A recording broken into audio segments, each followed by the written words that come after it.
Hello students, myself Bafna ma'am. Last class we had dealt with the meaning of protection, arguments in favor of protection. We had completed economic argument. Today we will be taking non-economic argument. Okay?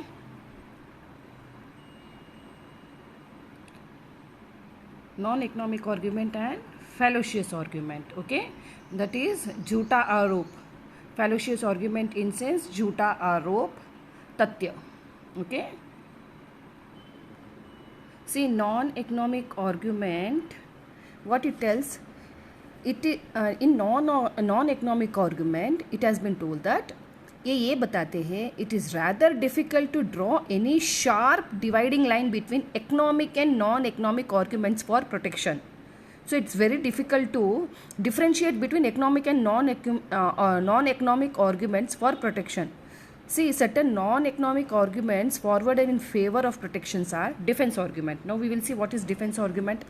See, the supporters of protection argue that economic independence is of vital importance for the development of nation. The economic independence एक development nation के लिए बहुत ज़रूरी है.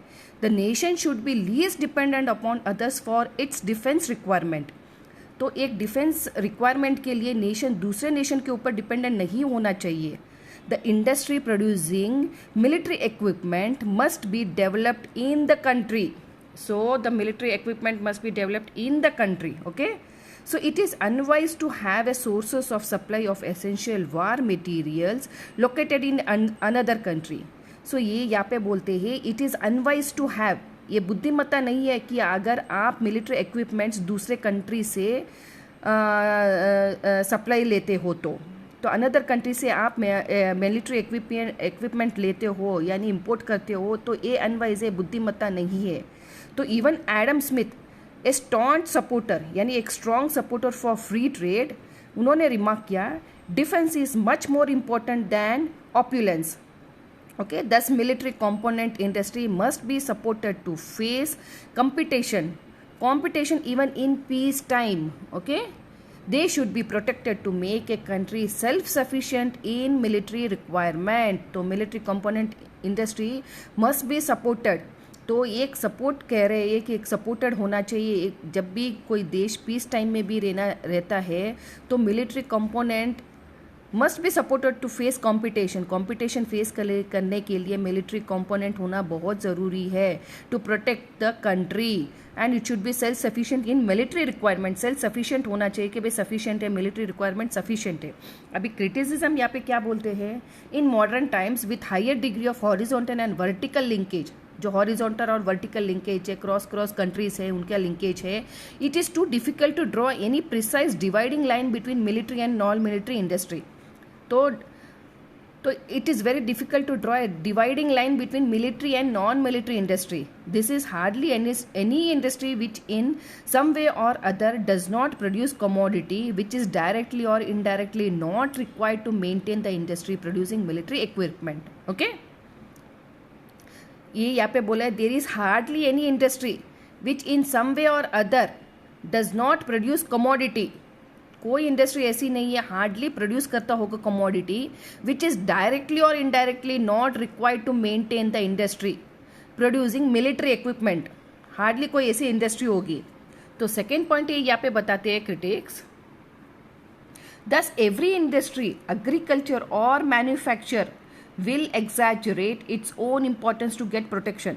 अगर protection चाहिए तो industry every industry हर कोई इंडस्ट्री एग्रीकल्चर या मैन्युफैक्चर खुद एग्जैजरेट करेगा कि प्रोटेक्शन चाहिए. So in this sense the whole economy will need protection. तो ऐसे सब इंडस्ट्री एग्रीकल्चर सब बोलेंगे कि मुझे हमको प्रोटेक्शन चाहिए, तो whole economy will need protection. तो सब पूरे जो वर्ल्ड की इकोनॉमी उस सबको प्रोटेक्शन चाहिए होगा उस समय. तो this will bring inefficiency since national resources will be diverted from more to less sufficient use. So this will bring inefficiency.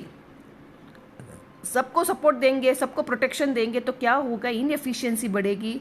Natural resources है विल बी डाइवर्ट हो जाएंगे फ्रॉम मोर, ज़्यादा से लेस एफिशिएंट यूज़ में हो जाएगा. Natural resources will be in efficient lace use में होगा. So however freedom should be protected at all cost. Freedom जो दिया हुआ प्रोटेक्शन का should be protected at all cost, but the government should draw a logical dividing line between essential and non essential industries.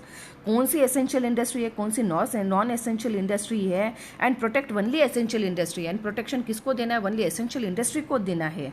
Okay तो second point है यहाँ पे preservation argument in favour of preservation. क्या है, protection is advocated to promote the growth of some specific industry. Protection किस लिए दिया जाता है, किसके लिए देना है, to promote the growth of some specific industry. जो स्पेसिफिक इंडस्ट्री उसको प्रोटेक्शन देना है.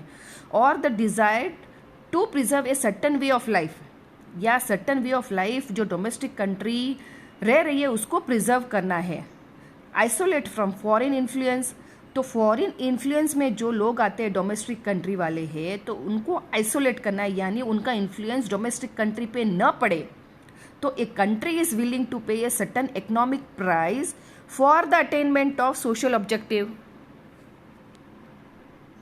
सो यहाँ पे country is willing to pay certain economic price, तो country is willing to pay certain economic price for attainment of this social objective.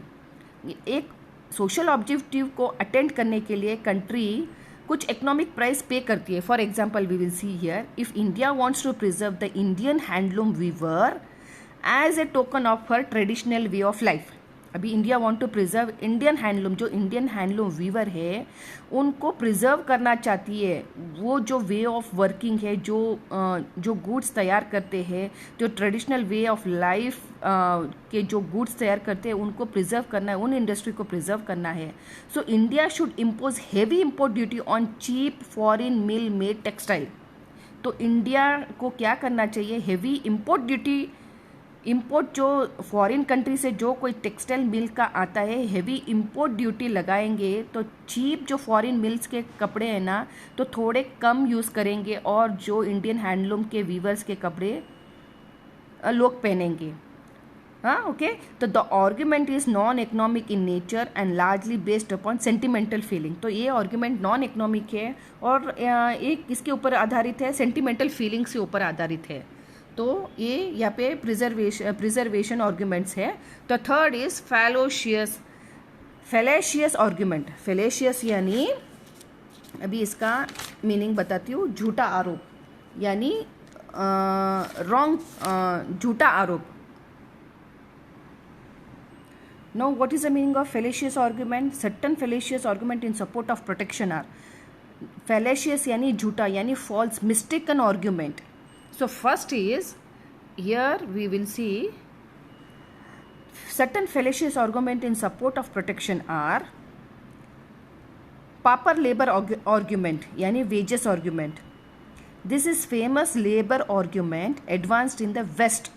ये जो labour argument है वो कहाँ पे हुआ था, वेस्ट में. Advanced in the west, that is absence of protection. जहाँ पे एब्सेंस ऑफ प्रोटेक्शन था उन लेबर को. तो high paid workers in the industrially advanced country, high paid workers in the industrially advanced country would face the hazardous competition from cheap foreign labour. तो जो high paid workers थे advanced industry के, जो high paid workers थे जो industrial advance country के थे, तो वो कंपटीशन, हैजार्डस कंपटीशन फेस कर रहे थे चीप लेबर से, cheap foreign labour. So thus it is argued that goods produced by workers getting high wages in one country,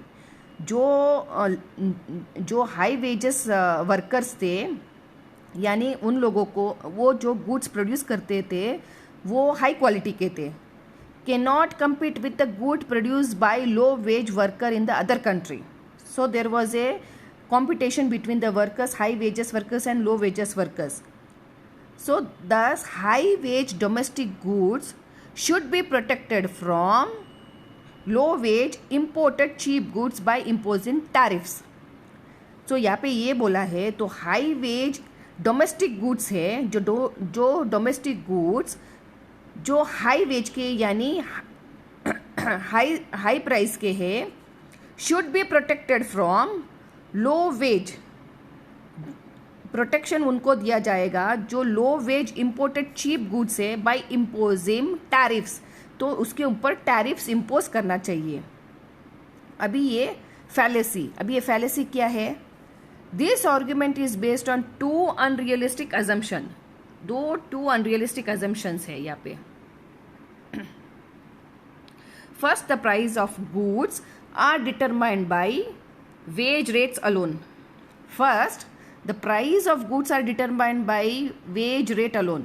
okay, the prices goods के जो prices है किसके ऊपर आधारित है? wage rate alone. and the second, labor is the only factor of production.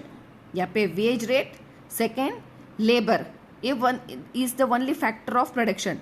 but the fact is that goods are manufactured by a combination of factors. अभी goods किसके ऊपर manufacture हुआ है? combination of factors.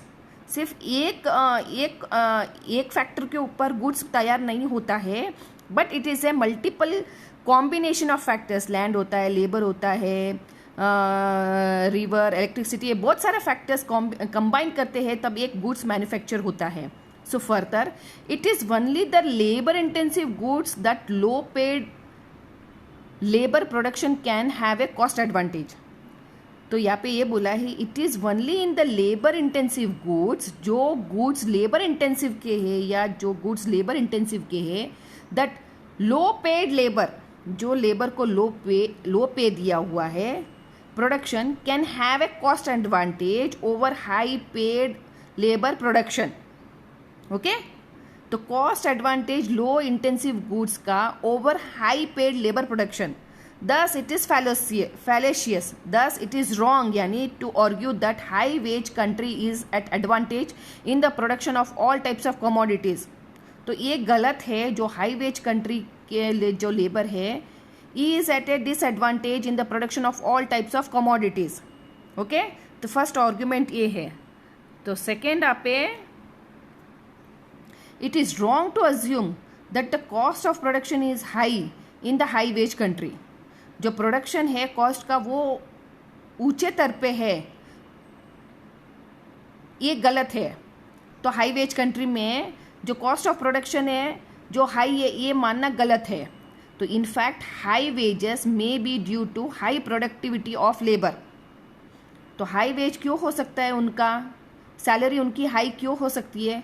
Due to high productivity of labour. जो productivity of labour है वो high हो सकती है। तो when productivity is high, unit cost of production may be lower than in lower wage. तो प्रोडक्टिविटी अगर हाई है तो यूनिट कॉस्ट ऑफ प्रोडक्शन, जो कॉस्ट है प्रोडक्शन का, may be lower than in low wage country.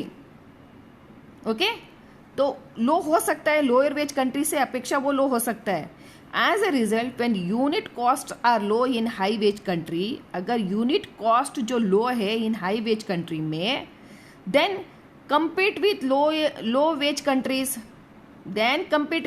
countries, so अभी एक बार पढ़ती हूँ। as a result when unit costs are low, जब यूनिट कॉस्ट लो होता है in high wage country, they can compete with low wage countries। तो यहाँ पर बोला है दे can compete with the low wage countries, जो हाई वेज के जो लेबर है दे can compete with the low wage countries। Okay, so third point यहाँ पे ये बोला है keeping money at home argument. So this argument is attributed to Abraham Lincoln. This argument is when we buy manufactured goods from abroad, we get the goods from foreign country. तो यहाँ पे neat and clear से बोला है when we buy manufactured goods from abroad से manufacturing goods लेते हैं, by करते हैं, we get goods and foreign country gets the money. तो फॉरेन कंट्री को क्या मिलता है? मनी मिलता है। when we buy the manufactured goods at home, we get both. तो यहाँ पे ये बोला है अगर डोमेस्टिक कंट्री से मैन्युफैक्चरिंग गुड्स से हम गुड्स ले लेते हैं, अपने होम कंट्री से गुड्स ले लेते हैं, वी गेट बोथ क्या है? गुड्स और मनी। तो अभी ये आर्ग्यूमेंट इज इलॉजिकल। अभी ये यहाँ पे बोला है argument is illogical because if country were to follow this rule, अगर ये कंट्री को रूल फॉलो करना है, there would be no international trade. अगर यही रूल फॉलो करना है तो क्या होगा? इंटरनेशनल ट्रेड नहीं होगा। And the benefits of it would not accrue to any country of the world. और उसका बेनिफिट किसी कंट्री को नहीं मिलेगा. जितने वर्ल्ड में जितनी कंट्री है किसी को बेनिफिट नहीं मिलेगा. So if a country were to keep money at home, it would mean that a country definitely has to be self-sufficient across the entire product range. This is not possible. अगर country को खुद का home manufacture goods घर पे ही रखना है और money भी घर पे ही रखना है, तो इसका मतलब क्या है? Country definitely has to be self sufficient. तो उस कंट्री को सेल्फ सफिशिएंट, हर बात में सेल्फ सफिशिएंट, कंज्यूमर को सब बात की फैसिलिटी मिले, ऐसे सेल्फ सफिशिएंट कंट्री कोई भी नहीं है. So it means that a country definitely has to be self sufficient across the entire product range. This is not possible. ये पॉसिबल नहीं है. तो थर्ड पॉइंट यहाँ पे है, the country purchases goods from another country because the latter offers them a lower price. एक country जब goods purchase करता है अदर कंट्री से, because the other country offers the lower prices, because दूसरी country क्या करता है, एकदम लो प्राइस में ऑफर करता है goods than the domestic manufacture. जो अपनी होम कंट्री मैन्युफैक्चर कर रही है गुड्स को, उससे ज़्यादा अदर कंट्री लो कॉस्ट में अगर माल बेच रहा है. Buying goods produced by domestic manufacture would therefore mean loss to the consumer.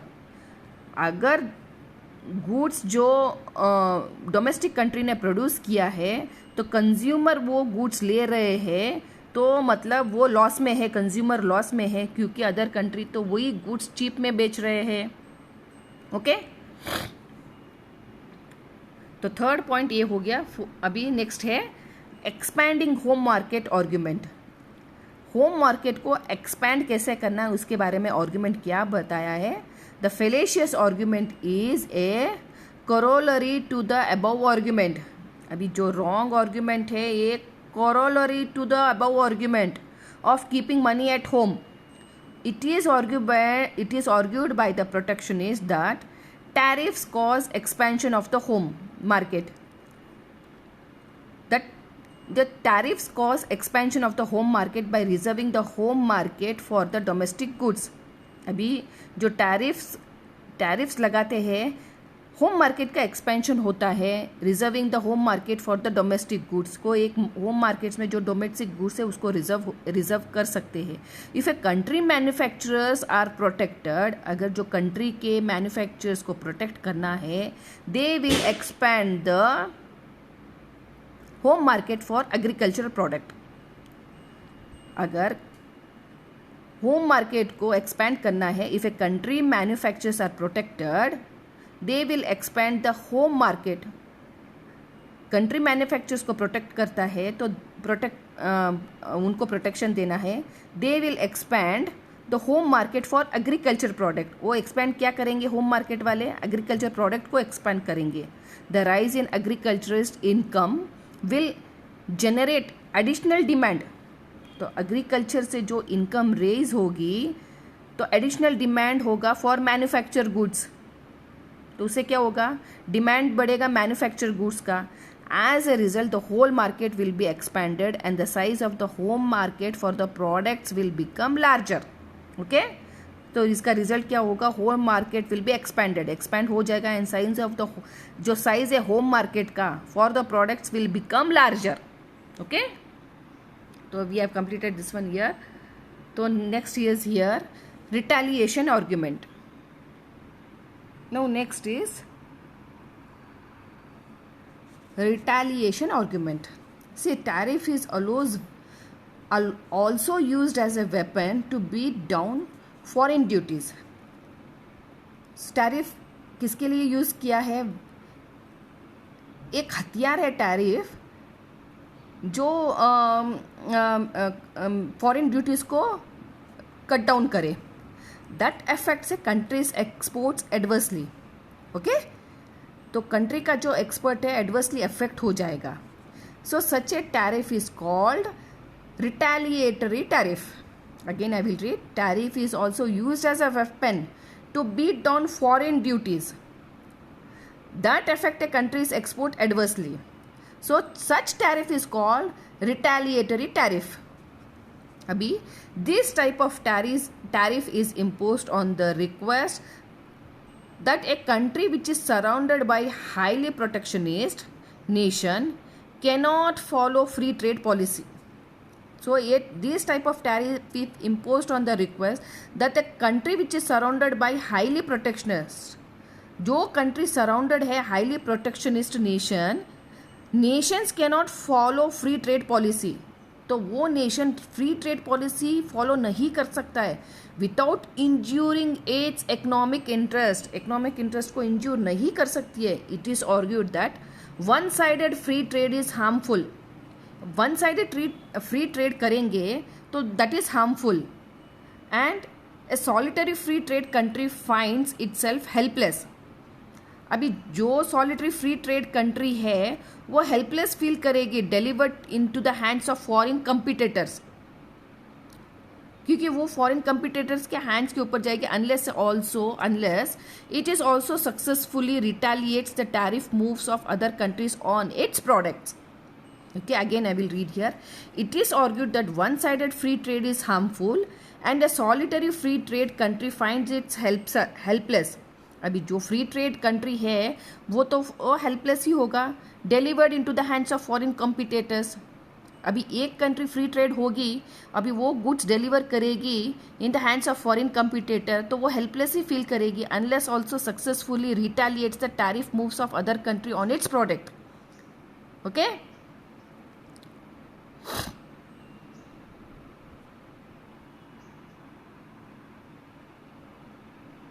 अब ये फैलेसी यहाँ पे क्या है, यहाँ पे आर्ग्यूमेंट है फैलेसी यानी जो मिस्टेकन आर्ग्यूमेंट है यहाँ पे नॉन इकोनॉमिक वाले ने कहा है the mere fact that other countries have impose tariffs makes no reason for a particular country to impose retaliatory tariff.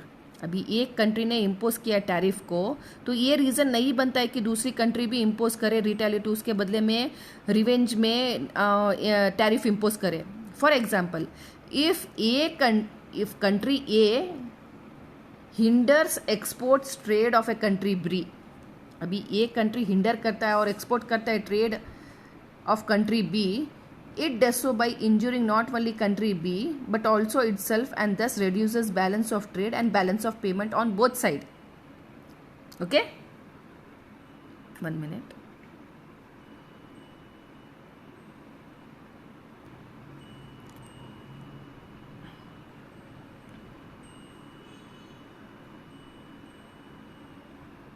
मान लीजिए एक एग्जांपल दिया है if a country A hinders export trade of country B it does so by injuring not only country B but also itself. सब एक country export करता है trade को कंट्री बी से तो वो बी कंट्री को इंज्योर नहीं करता है बट खुद को भी इंज्योर करता है क्योंकि उसने बी कंट्री को टैरिफ लगाया है. तो उससे क्या होता है this reduces balance of trade and balance of payment on both side. Balance of trade भी रिड्यूस होता है, बैलेंस ऑफ पेमेंट भी रिड्यूस होता है, बोथ साइड रिड्यूस होता है. तो इन सच सिचुएशन, इस सिचुएशन में if B imposes tariff, if country B imposes tariff it adds a greater injury to both the countries. तो इंजुरी बोथ द कंट्रीज में होगी. सो ये यहाँ पे बोलते हैं this arguments deserves no serious attention. ये आर्ग्यूमेंट्स में कुछ सीरियस अटेंशन नहीं है.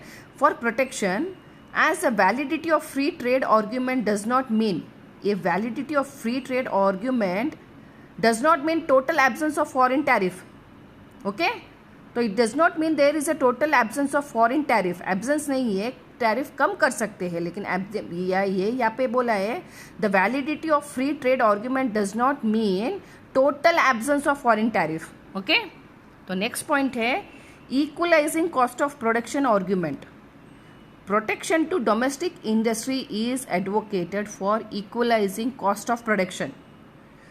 प्रोटेक्शन डोमेस्टिक इंडस्ट्री को इसलिए दिया जाता है कि कॉस्ट प्रोडक्शन इक्वलाइज हो जाए of domestic and foreign products. जो फॉरेन प्रोडक्ट्स है जो डोमेस्टिक प्रोडक्ट से इक्वल हो जाए, कॉस्ट प्रोडक्शन उनका इक्वल हो जाए. No for example if domestic cost are higher than foreign cost by 25%, अगर डोमेस्टिक कॉस्ट हाई है फॉरेन कॉस्ट से 25% ज़्यादा हाई है domestic cost and import duty of 25% should be imposed on foreign product. तो import duty जो import कर रहे हैं गुड्स फॉरेन से, उसके ऊपर 25% ज़्यादा लगा दो. In this way the cost of production of both domestic and foreign products are equalised. तो दोनों का डोमेस्टिक एंड फॉरेन जो प्रोडक्ट्स है वो इक्वल हो जाएगा. And they can now compete on equal terms. तो इक्वल टर्म्स में कॉम्पीट कर सकते हैं.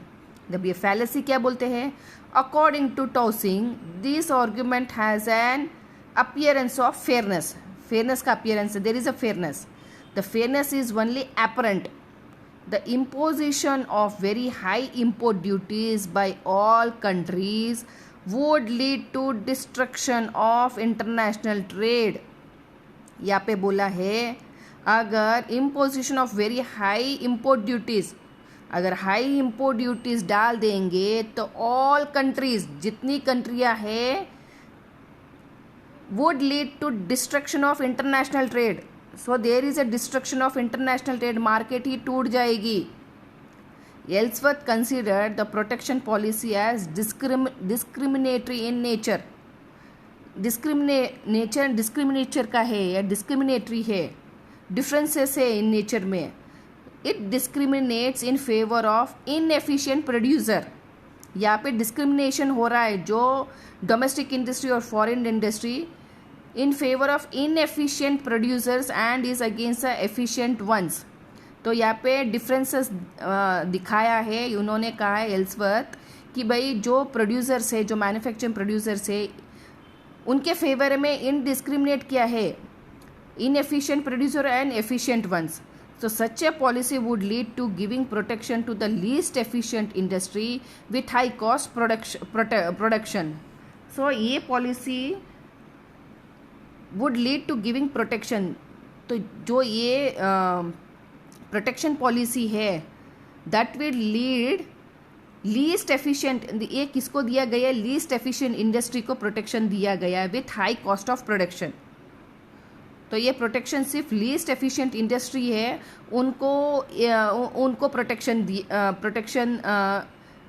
मिलता है करके, with high cost of production. High cost of production में भी उनको प्रोटेक्शन मिलता है करके. Okay. Argument against protection. No, अभी आर्ग्यूमेंट्स अगेंस्ट प्रोटेक्शन देखते हैं क्या है. फर्स्ट है uneconomic use of resources. Protected industries are generally those in which a country has less comparative advantage. तो protected industry are those जो कंट्री को less comparative advantage है, क्योंकि वो इनएफिशिएंट है, लीस्ट एफिशिएंट इंडस्ट्री है वो, तो उनको प्रोटेक्शन देना चाहिए, तो एडवांटेज उसमें कमी होगा. तो thus protection leads to development of economically less efficient industry. तो डेवलपमेंट लेस एफिशिएंट इंडस्ट्री का होगा. And transfer of natural resource of the country for more productive business to less efficient business. तो जो natural resource है वो transfer करता है country वाला किसको, from more productive business to less efficient business. Okay. तो नेचुरल रिसोर्सेज किसको ट्रांसफ़र करता है, लेस एफिशिएंट बिजनेस वालों को.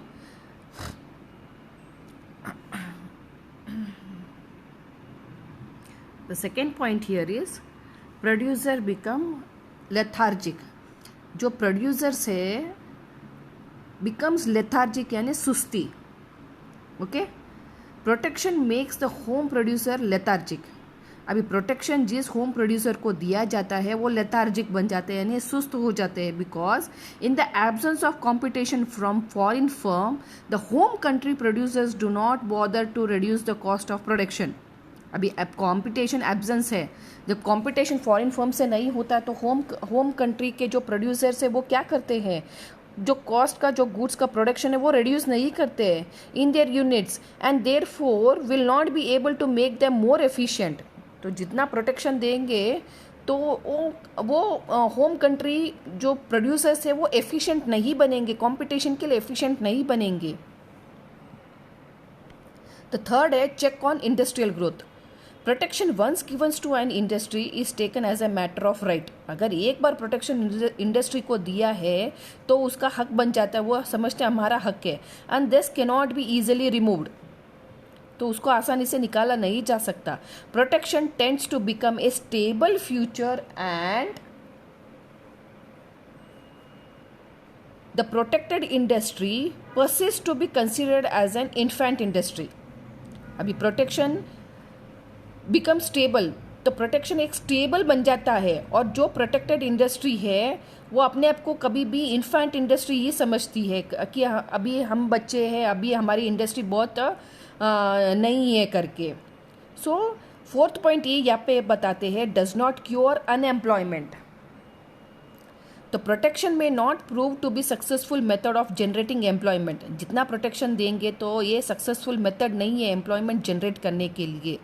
The creation of employment because of the expansion of the protected domestic industry, the creation of employment, जो employment create करना है because of expansion of protected domestic industry may be counter balanced by reduction in employment due to the consequential decline in export. जितना expansion होगा domestic industry may be counter balanced by reduction in employment, तो counter balance reduction होगा employment due to the consequential decline in export. तो वहाँ पे जितना protection देंगे तो डिक्लाइन होगा, एक्सपोर्ट डिक्लाइन होगा, क्योंकि कंपटीशन वहाँ पे कम हो जाता है। competing with the foreign market is less, so export will also be less and cure of unemployment will not be cured। तो एम्प्लॉयमेंट उधर मिलना चाहिए, वहाँ पे एम्प्लॉयमेंट नहीं मिलेगा। तो loss to consumer, the eventual burden of protection falls on consumer. तो बर्डन किसके ऊपर गिरता है? कंज्यूमर के ऊपर ही गिरता है। Protection leads to restriction on inexpensive imports and rising of domestic prices. Protection देने से क्या होगा? इनएक्सपेंसिव इंपोर्ट्स मिलेगा, leads to restriction on inexpensive imports, जो कम पैसे वाले गुड्स तो कंज्यूमर को नहीं मिलेंगे, and rising of domestic prices, तो डोमेस्टिक प्राइजेस तो राइज हो जाएंगे क्योंकि प्रोटेक्शन इतना मिला है। The consumer suffer from this effect, तो कंज्यूमर इस इफेक्ट से, तो कंज्यूमर सफ़र करता है इस इफेक्ट से, जो प्रोटेक्शन देने से। The next point here is fourth point, unequal distribution of income। तो protection promotes uneven distribution of income and wealth. Protection से क्या प्रमोट होता है? अनइवन डिस्ट्रीब्यूशन, इनकम में अनइवन एंड वेल्थ में अनइवन होता है। The under protection the rich producer become rich, जो प्रोड्यूसर्स है, मैन्युफैक्चर जो प्रोड्यूसर्स है, become rich because of high profits in the protected industries. तो उसमें क्या होता है? जो पैसे वाला होता है वो पैसे वाला ही होता है क्योंकि उसका प्रॉफिट हाई होता है, क्योंकि प्रोटेक्शन दिया जाता है, प्रोटेक्टेड इंडस्ट्री है वो। एंड द पुअर कंज्यूमर, जो कंज्यूमर वो पुअर होते हैं बिकॉज ऑफ हायर प्राइजेस। तो क्योंकि प्राइस हाई है वहाँ पे, तो कंज्यूमर पुअर हो जाते हैं वहाँ पे। तो प्रोटेक्शन किसके ऊपर आधारित है? Arguments against protection. तो प्रोटेक्शन यहाँ पे नहीं देना है करके बोला है। क्रिएशन ऑफ मोनोपोलीज, अभी क्रिएशन ऑफ मोनोपोलीज क्या है? Tariff is considered the mother of trust. So in the absence of foreign competition domestic producer combined to collect higher returns. तो अभी डोमेस्टिक जो प्रोड्यूसर है, तो फॉरेन कंपटीशन तो है नहीं वहाँ पे, तो in absence of foreign competition domestic producer combined to collect higher returns, तो हायर रिटर्न्स लेते हैं कंज्यूमर से। तो क्रिएशन ऑफ मोनोपोली, तो मोनोपोली उनकी हो जाती है क्योंकि फॉरेन कंपटीशन है ही नहीं है। फॉरेन कंपटीशन होता है तो कॉस्ट प्रोडक्शन लेस हो जाता है उनका।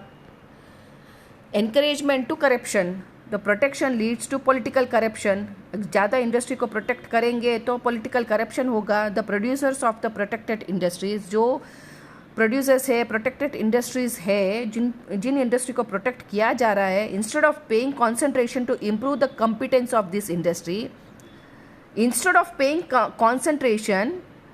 कॉन्सेंट्रेशन तो ज़्यादा नहीं डालते इम्प्रूव करने के लिए, कॉम्पीट करने के लिए फॉरेन कंट्री से। Instead of paying concentration to improve the competence of these industries, use their money and energy to bribe the legislature. पैसे और एनर्जी कहाँ पे यूज़ करते हैं? करप्शन, यानी लेजिस्लेचर को ब्राइब करना for the continuance of protection. Bribe किस लिए देते हैं लेजिस्लेचर को? भाई हमारी इंडस्ट्री को प्रोटेक्शन मिले। ओके, तो एनकरेजमेंट ऑफ करप्शन, यहाँ पे एनकरेजमेंट होता है करप्शन का। तो नेक्स्ट पॉइंट है loss of revenue. They may be a loss of revenue to the government due to protection. तो गवर्नमेंट को एक लॉस होता है रेवेन्यू का प्रोटेक्शन से. Imposition of tariffs reduces imports and as a result the revenue from custom duties reduces. Okay, the next, retaliation. Imposition of tariffs by one country often leads to similar retaliation action by other countries. जितना imposition होगा tariffs में, जितना hike होगा tariff में by one country often leads to similar retaliation action by other country. अगर आपकी home country tariff ज़्यादा बढ़ाएगी तो रिटेलिएशन तो हो गई अदर कंट्री को, तो वो भी रिवेंज में उसकी टैरिफ बढ़ाएगी. दिस रिजल्ट इन टैरिफ वार. तो टैरिफ वार होगा वहाँ पे अमॉन्ग द ट्रेडिंग कंट्रीज. जो ट्रेडिंग कंट्रीज है वो भी टैरिफ बढ़ाएगा, वो भी टैरिफ बढ़ाएगा, तो एक वॉर चालू हो जाएगा कि भाई सब अपने अपने प्राइजेस हाई करेंगे. And spread of international hatredness. तो स्प्रेड क्या होगा, इंटरनेशनल हेट्रेडनेस होगा. तो competition will not be healthy. एक कंट्री ज़्यादा टैरिफ बढ़ाएगा तो दूसरी कंट्री उसको देख के कि भाई मैं इंपोर्ट कर रहा हूँ गुड, इसको एक्सपोर्ट कर रहा हूँ, तो वो भी टैरिफ बढ़ाएगा. तो ये क्या होगा, हेट्रेडनेस हो जाएगा ना. Other drawbacks of the system of the protection are summarised below. Protection is ineffective for the world economy. ये प्रोटेक्शन देना इंडस्ट्री को इनएफेक्टिव है for world economy because it results in reduction of world output and world consumption level. तो reduction होगा, output जो world में output होगा वो रिड्यूस होगा और कंजप्शन लेवल भी रिड्यूस होगा. प्रोटेक्शन क्या होगा, protection leads to fall in international trade. International trade level गिर जाएगा. Protection leads to the over valuation of exchange rate. अभी प्रोटेक्शन ज़्यादा रहेंगे तो उसमें क्या होगा, over valuation of exchange rate over valuation हो जाएगा. Protection alone is not enough for economic development. Protection से ही इकोनॉमिक डेवलपमेंट होगा ऐसा नहीं है. Indiscriminate protection is always harmful. अगर इनडिस्क्रिमिनेट करके कोई इंडस्ट्री को आपने प्रोटेक्ट किया है तो वो हार्मफुल हो जाएगी. Excessive restriction on import of consumer goods. Excessive restriction, ज़्यादा रेस्ट्रिक्शन लगाने से import of consumer goods generate inflationary pressures in the country. Okay, inflationary pressure country में तैयार हो जाएगा, जनरेट हो जाएगा. So this is non economic argument and argument against protection. तो एक आर्ग्यूमेंट था नॉन इकोनॉमिक का और आर्ग्यूमेंट अगेंस्ट प्रोटेक्शन था. अभी next we will taking tools of protection, meaning and types. We will see in the next video. Okay.